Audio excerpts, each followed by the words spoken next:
welcome to Soul of Travel. I am very excited today to be joined by Genevieve. And Genevieve, I just realized I did my biggest pet peeve and I forgot to ask you how to pronounce your last name before we were live. So now I get to do that in front of everybody. But would you share how you pronounce it? Because I'm always sad when people butcher my last name and I want to respect that. Yeah, no worries. It's Uno. Thank you. See, I You're welcome. definitely would have done it wrong. There's a lot of silent letters in there. Yeah. And for those of you who are listening and can't see, it's Huneault. So you can see how I would definitely have gone down the wrong path. Anyway, so thank you and welcome. Genevieve is the principal consultant and founder of Social Root Consulting. And it is an award-winning consulting collective that advises on ethical and sustainable development practices in British Columbia. And I am so excited to have you here today to talk about like all of my favorite topics: regenerative tourism, environmental and cultural conservation, gender and diversity, like all of these spaces that really get me excited about travel. So I look forward to seeing where our conversation takes us today. Yeah, absolutely. I'm looking forward to it too.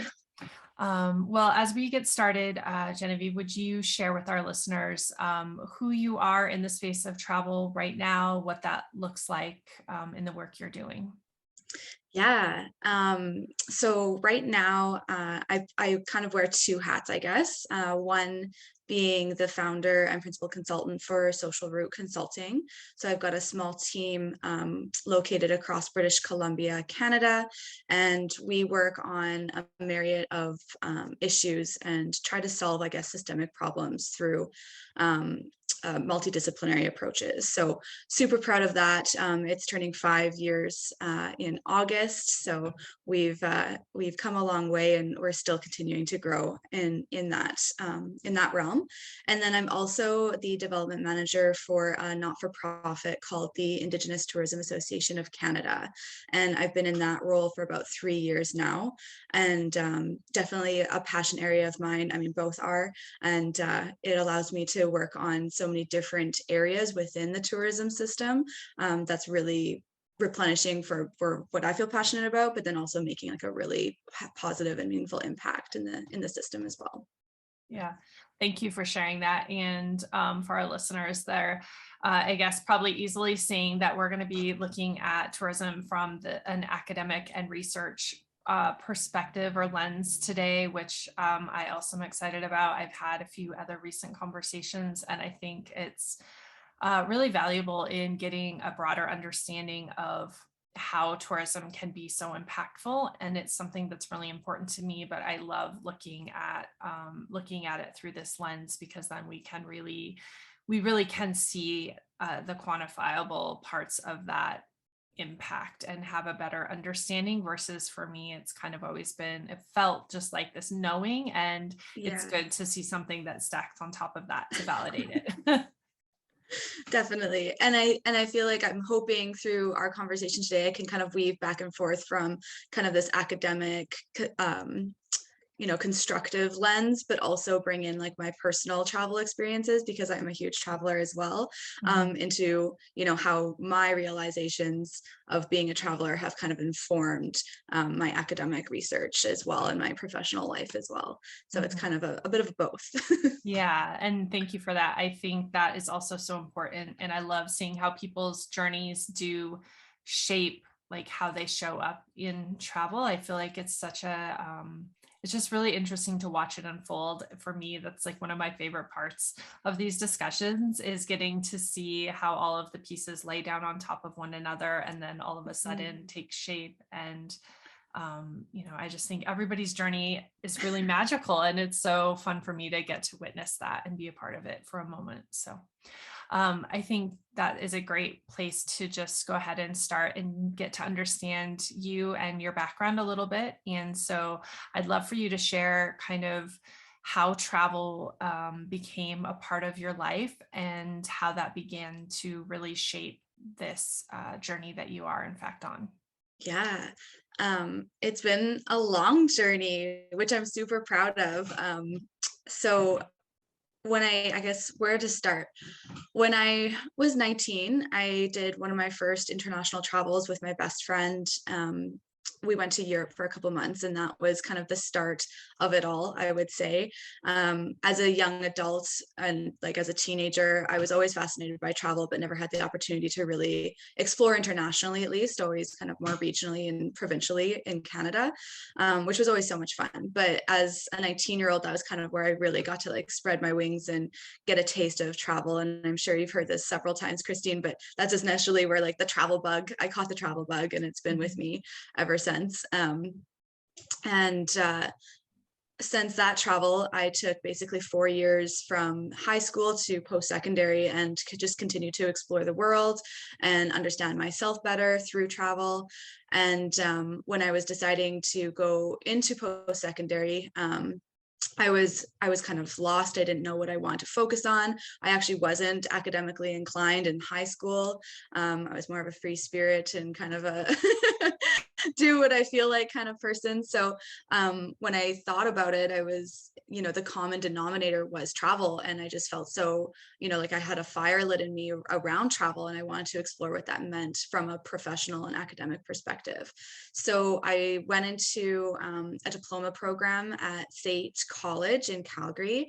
And it was a great program. It was just a travel and tourism diploma, really just like kind of learning around like booking, fares, customer service, like, your entry level tourism understanding, kind of tourism 101. Mm-hmm. And once I succeeded in that diploma, I decided that I wanted to continue in school. So I ended up moving to Vancouver Island and doing my degree there. And I would say that experience really shaped the trajectory of where I am professionally and personally now. The opportunities I had through that program were astonishing. I ended up doing a field school in Ghana, and that's where I really learned skills around research and being in community and conducting, qualitative and quantitative research. And what was really interesting in that experience was not only was I learning to integrate, my interests, which were gender, wildlife conservation, community-based tourism, but as a person, I was experiencing this really transformational, this transformational like reality of being in a community that was so different from what I grew up in, and the ways of life were just so different. And so to conduct research to support their initiatives in tourism was really rewarding and challenging, but also provided so much personal growth for myself. So, those teachings I went away with and kind of they became kind of my guiding principles. And from that experience alone, I decided that I wanted to continue to do research, continue to support community, continue to understand how Indigenous people can use tourism as a tool, as a catalyst for social, ecological, and economic change, and what my role and kind of purpose is in this world. Mm-hmm. So since then I've been able to travel to places like New Zealand, across Canada, of course, with my work at ITAC, Indigenous Tourism Association of Canada, Australia, and Southeast Asia. So it's been an amazing journey so far. Yeah. I thank you so much for sharing all of that, and especially the experience in Ghana and like how deeply that shifted like your sense of purpose and how it really connected you to, what this work can do. I feel like that's really this common thread, as I think amongst all of the women I've spoken to, is this when you get out into the world and then get into community, there's something about the way that shifts how we understand ourselves. And I really would love to kind of like look at that across the board of how that moment seems to have happened for so many people. And I know for myself, that I think you mentioned too, like kind of that sense of belonging. And it's like this sense of like, it's the juxtaposition of not belonging and belonging at the same time that Yeah. really, I think, opens something up inside ourselves and allows for that discovery process to happen. I don't know if were you aware of that space when you were participating in that part of your life? Theoretically. So our professor, Dr. Aggie Wayhill, did a great job in trying to prep us for obviously being in a remote, very isolated community, and understanding from a researcher perspective how you're an outsider, and there's a lot of I guess we'll start with like decolonizing and understanding your positionality in those communities, especially as a Western white privileged person, right? And so from a theoretical perspective, I understood the concepts, and then being in place and interacting with the Waychauna and the community members, that's really where I was able to, I guess, take a moment and reflect and kind of like take a step back and be like, okay, this means more than just like positionality and these kind of words we use when we're conducting research, which seems so black and white. But then when you're integrated and immersed in it, you realize that there's a lot to unpack. I felt, several wide-ranging emotions, and having to, like having kind of like this privileged guilt, and how do I work through that in real time, because I'm there also to support them in their tourism development, which they are looking for that support. So it was really challenging, and again, not for the faint of heart. I struggled a lot with that.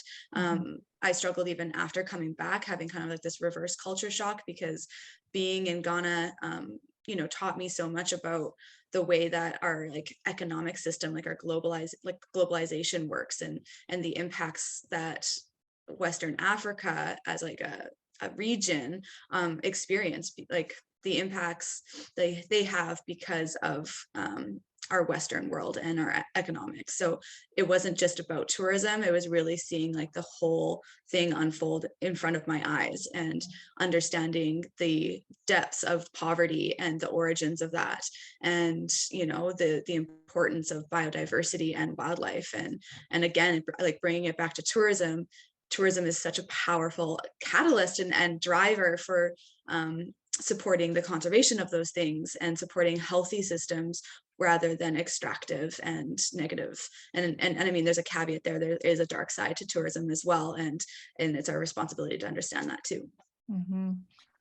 Oh my gosh, I wish I could rewind and just like go through like the sentence by sentence, because I feel like there was so many things. I was really reminded of, I don't know if you've read Beyond Guilt Trips by Dr. Anu Tarnath, and she talks about like her experience in the beginning of the book, like traveling and like all of those things unfolding as a student traveler, and not having had any of the preparation that it sounds like you had for like kind of what to expect, and then also not having space to process where they were there and the impact that had on them. And I hadn't really thought about it before I read that book. Like there is some level of preparation that I think is necessary, which I have created in the travel program that I have, because I'm more aware of it now. And not having the language for like what those experiences were, which now we're like understanding, like witnessing colonization, and really like we're beginning to understand what some of those feelings are that we've maybe felt in the past when we travel. And I love that your experience being in this academic setting actually kind of had you prepared a little bit for it, like maybe had some language for it, you knew what you were maybe up against, but there's always that real time, like you said, that real time engagement that you can't prepare for. You just can't. And that is also part of the magic of the growth of travel, is that there's no way you can be prepared for what you're going to encounter. And that's where it's going to happen. So I just, I don't really have any question in that, just like witnessing that part of your journey and relating it to my own experiences. But when you were able to return home and like maybe unpack that a little bit more. Did you discover anything in that process of reflection that really guided what you wanted further? Yeah. I guess on kind of in several like streams. From a personal perspective, I I I think that was kind of the pivotal point in really understanding privilege and how I act and am in this world. And coming back home, I felt like it was a bit alien. Having been immersed and integrated into um, a Ghanaian society for just over a month was transformative, and seeing the way that they live, again, challenging but also so refreshing. And one of the biggest takeaways for me was even seeing a level of poverty that I had not yet experienced through my travels and through academia, like research, was understanding their levels of happiness at the same time. So there's kind of like this juxtaposition where there's like this deep level of poverty and death and sadness, but also this like high level of like compassion and love and joy. And I realized that I think there's these two extremes there, because it's extreme living. There's days where you are not going to be able to eat, for example, and there are days where your cattle runs away, and that is a huge asset in that area, and life is unpredictable. So I think I saw people being very present in the moment and connecting with people and their family in a way that I didn't recognize coming back. And to me, that was one of the bigger changes personally, in understanding like my connection to my family and my friends and my community, and how I want to work on being more present and understanding these like the feelings of like compassion and love and happiness, and understanding that like even just death and part of the pieces that in a Western perspective we don't talk about, or we are afraid of, that there's also beauty in that, because there's the relationship there. So from that personal perspective, that was one of my bigger takeaways. And then from the tourism perspective, it really was about understanding one, how travelers have a role in supporting these systems. So learning to be a responsible tourist was a huge takeaway. Being culturally appropriate in those spaces was vital. In the region that we were doing our research in, they were predominantly Muslim. So there was a lot, again, of cultural differences there, and to be respectful, we didn't show our skin. It was 50+ degree weather, and our shoulders and our knees and like everything was covered, and that was a sacrifice, and a willing sacrifice that we were willing, that we made. But it really hit home that many travelers wouldn't or don't consider that when they're traveling to destinations, and especially ones with different belief systems. So that was another kind of key takeaway, and definitely part of my work is to help inform travelers around what kind of impact they're making. So not just from a tourism perspective and a development perspective, but really like on the ground, like how are travelers impacting space and place. And then from a development perspective, understanding my role, again, as a Western Caucasian woman, how I can be in that space, and what is my place in that space. And I think there's a lot of room to support Indigenous communities, and not being the center of it, but understanding what their motivations are, what direction and goals they want to have in terms of developing tourism for their communities, and then using your skill set to support that work and be a good ally. So lots of takeaways. Yeah. Oh my gosh. Again, like where's the rewind? And I feel like I'm going on these here? giant rants. No, it's so beautiful. And I really see so much of my experiences in your experiences. And so there's a part of that that's just really comforting, because I feel like some of this feels really weighty, and it feels like maybe nobody else must be having these experiences, because nobody else seems to feel like the weight of travel or this responsibility that I felt really early on. Like Yeah.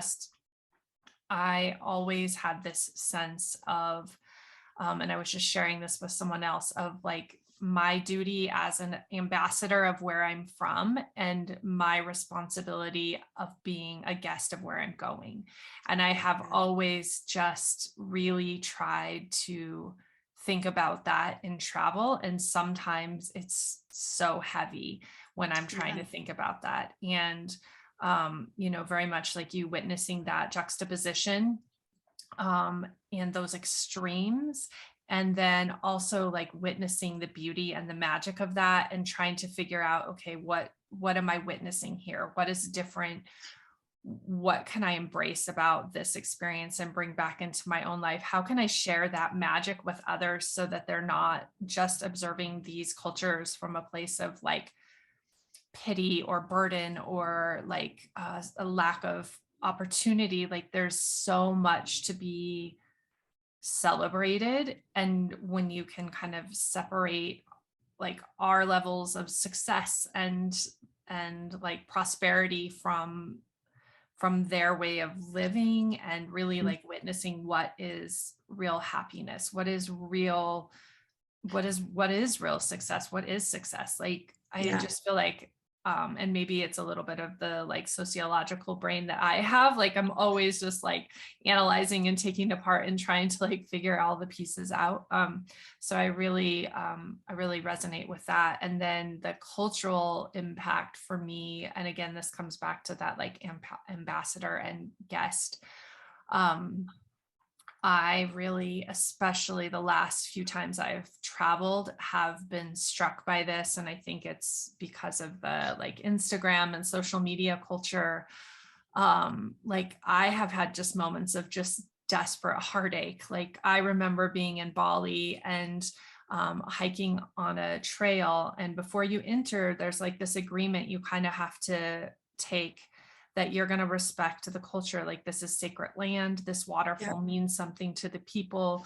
Please don't use profane language. Have your bodies covered. Be respectful of where you are. And I'm thinking, what a privilege that they're allowing me to be here. And like this Yeah. is this long trail that we're on. So I felt like we're on it on our own for quite some time. And like I'm really trying to embrace the gift of this. And at some point we come around a corner and there's all these people in like string bikinis trying to take their Instagram shot. And I just really wanted to weep. I was like, Yeah. why why do we allow this to happen? What is missing in the conversation of tourism that this is even allowed? And like what are the greater conversations we need to be having? Like all of this was happening in my mind while wanting to like go over and just be like, what are you doing? Like Yeah. it was so emotional, and I hadn't had that experience. There had been a pause in my global travels while I had young children. And so I had gone from like this world where Instagram didn't exist, where all of this kind of way of engaging as a traveler didn't exist, to like witnessing it for the first time. And it really also like ignited a lot of conversations in me from a larger scale. And yeah, so I feel like there are so many things to be, and that like intersects with all of these things of gender and community and indigenous conservation and all of the things that you talk about. So I don't know, with like not really having a question again, just like an experience and an emotion, like how has that come up for you in your experience? Or maybe what can you share with our listeners about like maybe where that feeling is coming from and what that's crashing up against from a Yeah. systemic perspective? Yeah. I mean, it's so dynamic and it's not easy to unpack, I guess. And like you said, like there's so many intersections around gender and environment and tourism and um, Indigenous culture and tradition and Indigenous worldview. And I am still on that journey to figure out how I am weaving these and how I'm staying cognitive and mindful around the impacts of each of these. And going back to Ghana and as a traveler and as a professional in this sphere, I can't help but see that everything is interconnected and one feeds the other, and the relationships are actually quite closely knit. And so when we talk about, for example, Indigenous worldview and Indigenous culture and the origins of their systems and the way that they function, say, for example, here in Canada, you can't talk about those things. You can't understand those things without looking at gender, without looking at ecology and the connection to place. So it's all very holistic. And I guess maybe this even feeds into kind of understanding regenerative tourism and why, as a concept, it's so powerful for positive change. But I think the feeling that comes up for me is again, kind of this mirroring and seeing the way that travelers and destinations function, I guess I would say, and then how that relates to my life. And so when I'm traveling, and this has taken me a long time, I've made mistakes through my travels, and I haven't always been informed and respectful, and it's been through mistakes and learning and being taught by locals, or through education, that some of my errors. But it's been a journey that I feel is one that a lot of travelers have, kind of like this evolution where you make those mistakes and you kind of witness these dynamics, social dynamics. And for me, the feeling is I guess wanting to do no harm. I want to be in this world, and when I make choices and when I make decisions, I want them to be for a higher frequency or like a positive impact. And I don't know what feeling to attach to that, but that's kind of the drive and the purpose of it. And so my drive to help, for example, women understanding their independence and feeling empowered to travel and feeling safe in outdoor recreation spaces and understanding gender there. It stems from my personal experiences. It stems from me learning how to feel empowered in those places and understanding the power dynamics and the shifts in relationships of nature and gender. It stems from me making mistakes with connecting with First Nations or Indigenous people as a traveler, and then starting my own decolonization journey and how that role has led to the work that I do now. And again, wanting to make that positive impact. So maybe it comes from a place of ego, but I don't think it's a negative thing. I think it's me understanding my identity, my impact, and then again, that mirror, how does that relate to what's already happening in the travel industry and the travel sector, and how do I position myself in there to make the biggest impact and in a positive way. Mm. Oh gosh, again, so many good things. I feel like we have like a 20-part series here that could happen. I'm so grateful for this beautiful conversation. We're only partway through. I would really love to kind of from here we've talked about this intersection of all these different things that we really love to focus on and learn about and understand. But I would really like to kind of maybe dive into that a little bit more. Can we talk about how the intersection of gender and environment in the context of travel? Like we talked about this a little bit when you and I talked before, looking at that, like how the environment impacts women, how this impacts culture and this intersection with place, and then you engage in this with tourism. Like, I think there's just so much to learn about understanding a place you're going by looking at these pieces. And I don't think it's something we, again, like as a history of travelers have done, or, there's some people that really focus on this, but for the most part, it's not been a focus of understanding as we travel. Yeah, I guess I would say too, like in in my interactions with my friends and family and fellow travelers, a lot of people don't look at the world through a gendered lens, even though they are embodying and exhibiting characteristics of gender, right? It's part of our social fabric and the way that we understand one another. So it's such an integrated thing in our world, but people don't see it playing out, and the way that it plays out and the relationships it has with tourism, for example, or their work or family life, right? So when I talk about gender and tourism, or gender and outdoor recreation, I still think there's a lot of learning for people just to understand, like, what does that kind of mean? And in its essence, it's really understanding how your gender, not your sex, not what you were genetically born with, but how you identify either as a female or male or other, impacts the way that you interact in those places, but also how it, like, those places are inform you and shape your identity. And I did a master's in natural resources and environmental studies, and I focused on how outdoor recreation, and specifically fly fishing, how gender was expressed in that outdoor activity. And through the literature review, over and over and over again, what came out was that women in nature are characterized in a few different ways. One, nature itself can be characterized as feminine or masculine, and the language we use around those pieces are really impactful. So from a fly fishing context, for example,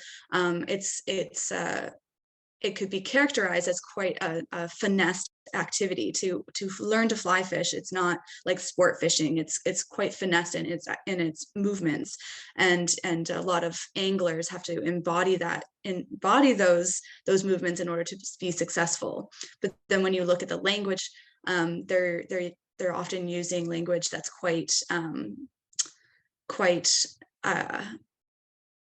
do I say, like, the fish is feminized, and so to catch the fish is kind of this kind of like violent conquering act, and so, like, why, like, to me that poses the question, like, why is the fish gendered like feminine, and then they have this like masculine act, and a lot of nature is feminized, right, like Mother Nature, and so it's so interesting, I guess, to take that apart and then see how, from a tourist perspective, or as a female traveler or outdoor rec enthusiast, how you play a role in that. And from my own experiences as just someone who loves to hike, for example, I constantly think about that. I constantly think about how I feel in those places, and when I feel, for example, uncertain or afraid, or there's a risk factor, how that's different, and like where that conditioning is coming from, where the risk really lies as a female in terms of like power dynamics in nature. Yeah, I feel like I'm starting to like grasp all these things, because it's so hard to kind of like concentrate it, but yeah, I think it's interesting to dissect travel and outdoor rec in those ways. And there's no right or wrong in terms of feminine and masculine spaces or gendering in those ways, but it's really just about understanding how that plays a role in your life. And you know, a lot of, for example, going back to like the hiking, a lot of women are nervous going in the backcountry alone, or even just with fellow female friends, right? And why is that?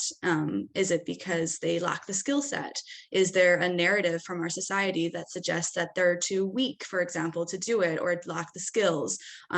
Is there a financial barrier? Are men and boys being groomed and conditioned to perhaps spend more of their disposable income on things like that, and that there's an allowance in our society for men to go into those places and spaces, where women, perhaps the narrative is different. And that's more from a Western perspective, not crossing, you know, different different cultures and areas in the world. But that's really the place that those are the things I think about. Those are the things that I want to continue to learn around and understand. Yeah, thank you. Me too. This is like such a great conversation for me. I'm just immediately want to study 50 different things. I'm like, no, let's Yeah. try to Yeah, that took me a little while to unravel. Things are sticking with me on that one. I was like, okay, I'm getting a little like shotgun approach here, but we'll bring it back. Yeah. And what I was thinking about too, especially when you're talking about like the context of fear and exploration, especially like when you're looking at maybe single solo female travelers, or like you said, just women in the space of adventure. Obviously, I talk a lot about what it feels like to be one of the only women doing many of the things that many of my guests have done, like, you know, as divers, explorers, you know, anthropologists, like all these different things. Many of these women are one of the first or one of the only women doing it. And so why is that? And then as I was thinking about like heading out and traveling or backpacking or exploring, like if I'm saying I'm taking my 3 daughters on a backpacking trip, like what is the response going to be to that? Oh, have you done that before? Are you prepared? Aren't you nervous taking your daughters into the wilderness? Are you sure they're going to be comfortable? You know, these are the kinds of conversations that would come up, versus like if my husband were taking 3 sons, we'd be like, what a great adventure. Oh my gosh, that's going to be so exciting. They're going to learn so much. It's really going to toughen them up. They're going to like, rite of passage. And and I just think, again, like there's not an answer. There's just a question of like, why is that the narrative? What supports that fear? What supports the accessibility, like you were talking about? And I think as we start asking those questions, then maybe, like you said, we can kind of begin to unravel what the issues are systemically, or what do we need to support in order to create more equity in access, and not even in access, sometimes in the storytelling, which is something that's like a whole nother part of this. It's not that there aren't women who are doing these things and historically have been doing these things. It's just that the lens of storytelling has often been masculine, and those have been the stories that have been elevated. And that's like a whole nother path that we could go down. But I just think it's so interesting for me. What I want to do is open people's minds to the questions. And so as anybody who's hearing us talk, if you're like, I haven't thought about this, or like this thing particularly catches my interest, like I just encourage you to run with it and see what happens in that process of discovery for you.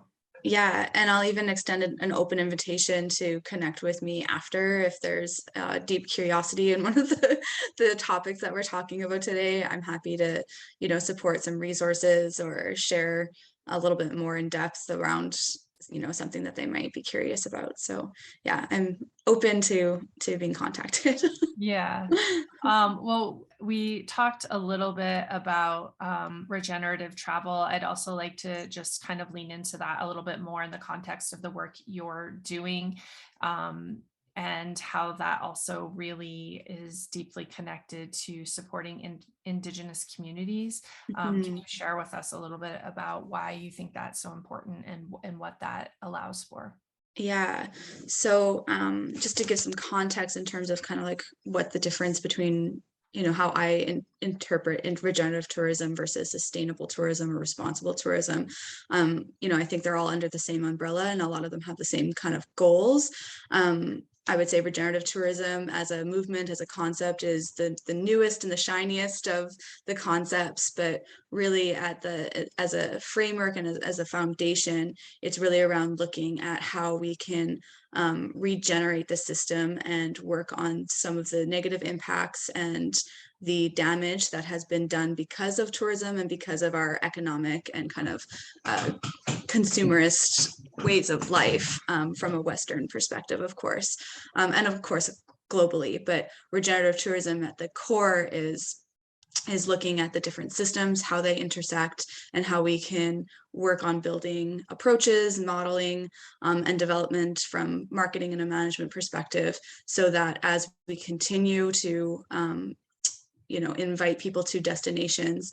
They're not just there for, they're not just, extract, like using that place as from like a kind of an extractive or hedonistic perspective, but also facilitating change from, again, the environmental, social, and cultural. So we're really looking at not just how we can sustain a system, sustain that destination, but add value. And the work that I do at ITAC is really around elevating the Indigenous worldview, which is essentially and has always been regenerative tourism.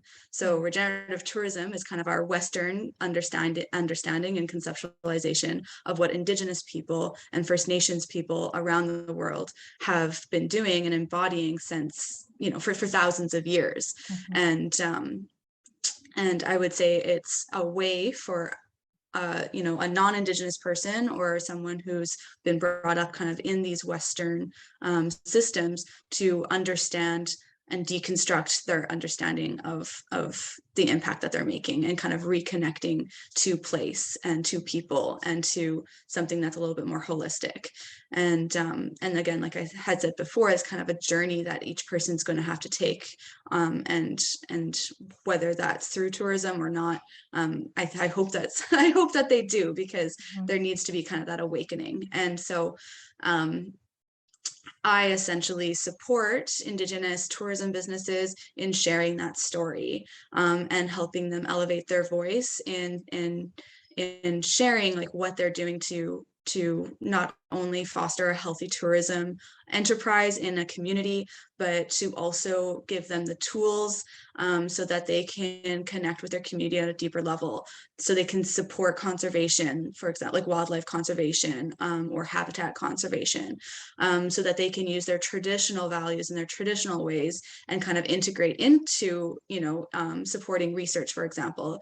It's not just about doing, traditional ways of life, but also finding kind of this new path forward in reconciling with the systems that they're working within, because we still are working in kind of these colonial systems here in Canada. So how do we elevate Indigenous voices? How do we integrate those traditional systems? And how do we also communicate that to the visitors so that they can use their tourism dollars and support an economy that's more circular, that's more holistic, rather than seeing leakage, or rather than supporting non-Indigenous or something that's maybe not as authentic.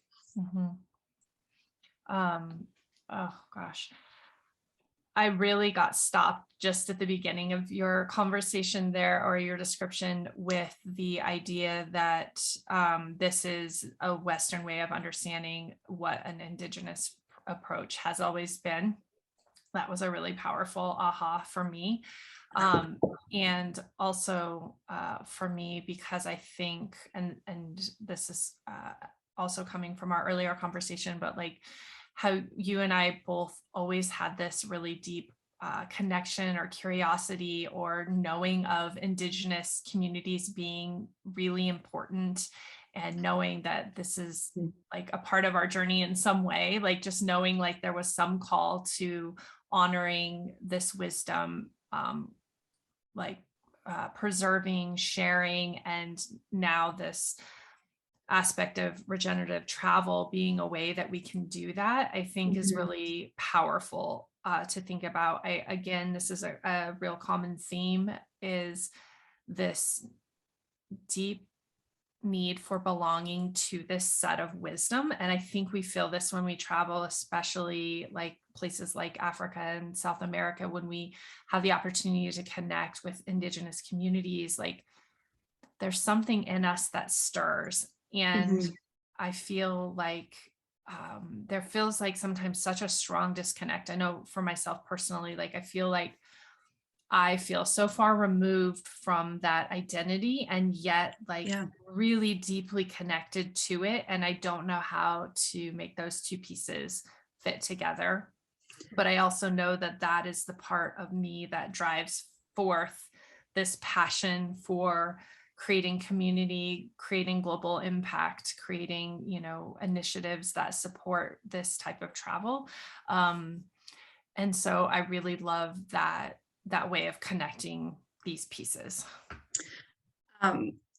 Yes, you got my mind just going, and I feel like this is probably a deeper and a broader, or like for a different time conversation. But um, it to me, to summarize, it's about kind of like raising consciousness. And I think, and I'm only just going to talk about my own personal experience, but I have an inkling that there are other people who are feeling this, but I feel disconnected from my origins. And I can say that I come from French Canadian and from France. I have a German background, but I think a result of colonization and a result of war and moving to Canada, there's been a removal of my own culture and my own identity in those spaces. But I think a lot of people are waking up to kind of this deep like awareness of their own like spirituality, and wanting to embody kind of a little bit more of like a deeper understanding of like how, like of themselves. And that, I think part of that is wanting to connect to community. So when we see Indigenous people who although have seen a lot of horrific things happen to them over centuries, they're still a living culture, and they're still thriving and being resilient despite the genocide efforts, despite colonization, despite being disconnected from their family members. And to me, there's almost, for me, I almost feel a little envy there, and not that I would wish any of those horrible things on them, of course, but to me, I just see the power of what they have, and part of my journey is to kind of connect with that as well, even though that's not my community and those aren't my culture. That's not my culture, and those aren't my traditions. There's something that speaks deep inside of me from my origins that I think are similar. And that's kind of a way for me to feel kind of connected to. And I think that's goes back to that purpose-driven mindset that I have. It's not just professional or personal, it's also kind of like spiritual, and a part of me learning to like raise my consciousness and use my kind of natural like powers and abilities and skill sets in this sphere. Oh, so good. Like you said, yes, another conversation could fully come from that. I feel like I just had so many aha moments again in that brief moment of conversation, and I'm so excited. Like I actually am really excited for people to listen to this, because I don't think they're going to come out of, there's no way anyone can listen and not come out of this with like something that just shook a little bit, which I also think is one of my goals. I like walk around just trying to like shake. Yeah, I love seeing that moment when people go, like it just that awakening that happens. I'm so excited by it. This is why I think travel is so important, is because it really puts us face to face with so many things, and it really allows for that growth and for that the different situations, the different contexts, the different religions, the different environments, like all these things like access or ignite different parts of our being, and they all live there, but we don't have access to them when we're kind of just tunneling through this normal life. Like we need these experiences to ignite those things. And I think like if we're looking at consciousness raising, like I feel like that's what a lot of people are just really leaning into right now. And I think that's why regenerative travel, mindful travel, transformational travel, why all of these things are becoming so important in this space, is because as a whole, we just deeply need these experiences. I agree 100%. Yes. Well, I feel like we can't go anywhere else from there without writing a whole other book. But I would love for people, you offered so graciously for people to reach out to you, Genevieve. How can they find out more about the work you're doing, and how can they be in connection with you? Yeah, they can go onto Social Roots website. I would say start there. My email is located on the website. You can have a look at some of the projects that we've done as a firm. The email is hello@socialrouteconsulting.com.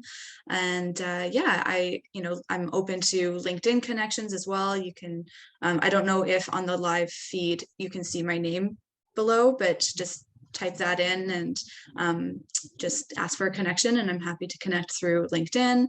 And so I would say those two areas are probably the best ways to reach me. Great. And I'll share that in the show notes, and people can find that on my website when they're listening to the podcast version. Well, to end this conversation, I just have a series of 7 rapid fire questions to let travelers get to know a little bit more about you. Although I feel like this has definitely like been one of the most opening and beautiful conversations already, but we'll see what we learn out of the last moment here. So the first one is, what is your favorite book or movie that offers you a travel escape or inspires your adventures? It's not what I wouldn't say it's travel related, but I am in love with Women Who Run with the Wolves by Clarissa Piccola. I'm not going to say her last name wrong. But that book inspires something inside of me, and it feeds my drive to continue being a feminist, to continue to, like lean into what it means to be a woman in this world. And for that, to me, that's travel. So travel and tourism. So that book definitely inspires a lot in me and just kind of ignites a fire. So I'd say that's probably one of my favorite books. Yeah, I would highly recommend it. We read that last year in my book Sojourn with the community of women that I guide through, like a book journey that mirrors a little bit like a travel journey. And was very powerful. And I also feel like that is the most quoted book in any other book that I read by someone else in that space. So such a good recommendation. What is always in your suitcase or backpack when you travel? Okay, the first thing that comes to mind is a wine opener. Which is true. I have a wine opener. I do love my wine, but another thing would probably be an essential oil. So I love like eucalyptus or tea tree, and especially if I'm traveling in places where there's not a lot of creature comforts, something about tea tree oil and peppermint or lavender oil is really soothing, and it can help me, fall asleep or just kind of provides a safe space. So essential oils and wine bottle opener. I always have essential oils as well. And I hadn't thought about the sense of comfort, although I did like early on kind of always use lavender around my daughters, like as a way for calming, but also like as a way for their brain to know it's like a safe space for like relaxing. And so when we travel, like if I'm at someone else's house, I'll just like open a jar, and it's like, it kind of creates that connection. What has been your favorite destination? That's a tough one. That's a really tough one. I would say a piece of my heart and soul is in this place called Finca Bella Vista, and it's a sustainable treehouse community in the Golfito region of Costa Rica. And I think about it all the time. I want to go back. It was such a transformational experience. It was in my earlier years of learning what it is to be a traveler and a responsible one. And so I would say Central America has a big piece of my heart. But there are many others. Like I said, Ghana, although it was quite challenging, has a piece of my heart too. Going through Southeast Asia, many parts there, Laos, Lombok were beautiful. New Zealand, just stunning landscapes and beautiful culture there too. So yeah, there's a lot, but I would say a part of my heart and soul is at Finca Bella Vista. Yeah. Where do you still long to visit? Central America. I have a longing to go to India. There's always been a calling there. I have yet to experience that place and that culture. So I think there's a part of me, perhaps a past life, that spent some time there, and there's always been a calling to go there. So there's a bit of a longing there too. Yeah, me too. And actually my daughter has the same one. So I think I have to take her there. Like she's like, I don't know why. And she's 12. So she doesn't really even have a lot of understanding. She's like, I just really need to go to India. It's like, okay, I will take you there, because I believe, I think probably much like you, that's really important to answer that call when our soul is drawing us to a place. There's something we need, something waiting for us there. Yeah. What do you eat that immediately connects you to a place you've been? Hmm. Um, that's an interesting one. I guess to answer this one, I grew up in a hunting family, and so I grew up on a lot of wild game and venison. And every time I reconnect with wild game, I do always think about my travels and how people, how people sustain themselves with wild game, and how their farming or hunting practices are so different but alike. So it doesn't quite answer your question, but there's not one specific food. It's more just an appreciation of how people sustain themselves, and I connect through that by eating venison and wild game myself.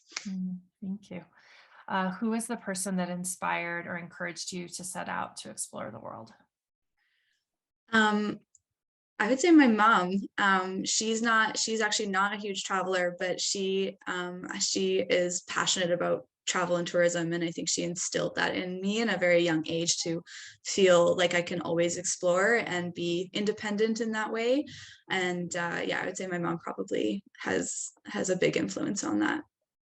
And the last one is, if you could take an adventure with one person, fictional or real, alive or past, who would it be? Oh, these are good questions. These are I've got to think about that. Um, hmm. I mean, having experiences with, uh, influential women who've made an impact in many areas, such as like Jane Goodall. Like if I had an opportunity to work with her or do some travel with her, that would be phenomenal. Um, if I have so many close friends that I love. They're still here with me in this world, but traveling with them is always such a great opportunity. So friends and family, of course, but yeah, I don't know who else. That one's a tough one to think about. There's a lot of options. Yeah, there are so many good options. And I think travel is such a powerful way to experience the world with someone. It's like such a privilege to think about sharing that space with It them. is, So yeah. it's almost scarier to think about that than just meeting them in person, let alone like having a travel experience that's really intimate and powerful. Well, this has been such a good conversation. I'm so grateful for this time. I really hope people listening just like had a moment of like really feeling our passion for this and what it means, and had this spark to travel in a different way. Thank you so much for having me, Christine. This was such a privilege, and I really enjoyed myself. So thank you. Thank you.